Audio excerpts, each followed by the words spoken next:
पांडवेश्वर विधानसभा क्षेत्र के मादरबनी कोलियरी में बीजेपी की ओर से एक विशाल सम्मान तिरंगा यात्रा निकाली गई। जो यह सम्मान तिरंगा यात्रा मादरबनी दुर्गा मंदिर से शुरू होकर पावन सिवली मोड़ में समाप्त हुई।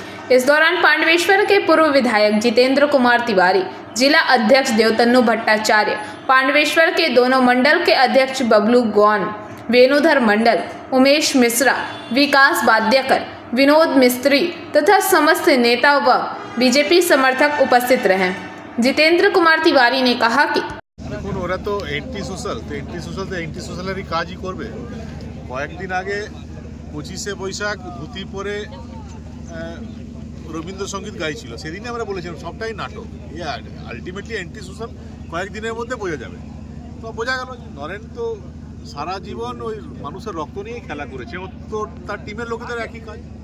এবং এখন ওর দুর্নীতি একের পর এক ধরা পড়ছে। পাণ্ডবেশ্বর অঞ্চলে বিভিন্ন অঞ্চলের লোকেরা ওর দুর্নীতি এক্সপোজ করে দিচ্ছে। আর আমাদেরকে দোষ দিচ্ছিস কেন ভাই? আমাদের ছেলেকে মারছিস কেন? তোদের লোকরা তো ভিডিও করে পাঠাচ্ছে। তুই কখন বালি মাফিয়ার সঙ্গে মিটিং করছিস তার ফটো আমাদের কাছে আসছে, কখন কয়লা মাফিয়ার সঙ্গে মিটিং করছিস সেটা ফটো আমাদের কাছে আসছে, তোর ঘরে বসে কোন মাফিয়াদেরকে নিয়ে মিটিং করলি তার ছবি আমাদের কাছে পাঠিয়ে দিচ্ছে। তো যারা ছবি পাঠাচ্ছে তাদেরকে বল, তোরও তো সঙ্গের লোকেরা আমাদেরকে পাঠাচ্ছে। তো আমাদের ছেলেদের উপর হামলা করছিস কেন ভাই? আর যারাই হামলা করছে তাদেরকে বলবো রক্ত ঝরাও ঠিক আছে, কিন্তু তোমরা একটু ফল টল খাও ভাই, একটু কিসমিস খাও, কিসমিসের রক্ত বেশি হয়। কেন যারা রক্ত ঝরাচ্ছ মনে করো 26-এর পর এখন যাদের রক্ত ঝরলো তারাও তো জবাব দিতে পারে না, তখন তোমাদের রক্ত ঝরতে পারে। সেই জন্য কিসমিসটা খেয়ে তোমার শরীরের রক্তটা ঠিক রাখো, তারপর আমাদের রক্ত ঝরিয়ে। আর এসবকে কেউ ভয় পায় না, পাণ্ডবেশ্বরের মানুষ মুক্তি চাইছে। এই লড়াই মুক্তির লড়াই, এই সংগ্রাম মুক্তির সংগ্রাম। এই সংগ্রাম আর থামবে না যতক্ষণ না নরেন চক্রবর্তীকে রাজনৈতিকভাবে আমরা পাণ্ডবেশ্বর থেকে বিতাড়িত করে দিচ্ছি। किसलिए हमला किया आपको क्या लगता है? पैच में दुर्घटना हुई और ग्राम प्रधान जाके महकमा हॉस्पिटल में मारपीट करता है, क्या संबंध है? पैच से उनका कहना है कि पैच के मालिक के पक्ष में रहना चाहिए, पैच में श्रमिकों का पक्ष में कोई बात नहीं कर सकता। अब चूंकि श्रमिकों की लड़ाई हमारे लड़के लड़ रहे हैं, इसलिए जाकर मालिक का चमचा, मैंने तो पहले भी कहा कि विभिन्न जो पैच है उन लोगों ने जैसे अपने दूसरे कर्मचारियों को रखा है, वैसे ही पांडेसर के विधायक नरेंद्र नाथ चक्रवर्ती को भी मोटा पैसा देकर अपने कर्मचारी के रूप में रखा है। वो एमएलए कम है, पैच के मालिक का कर्मचारी ज्यादा है, तो वही काम कर रहा है, अपने मालिक के लिए लड़ रहा है, अपने प्रभु के लिए लड़ रहा है, और वही काम ये लोग कर रहे हैं। उनका पार्टनरशिप का बात है उनके।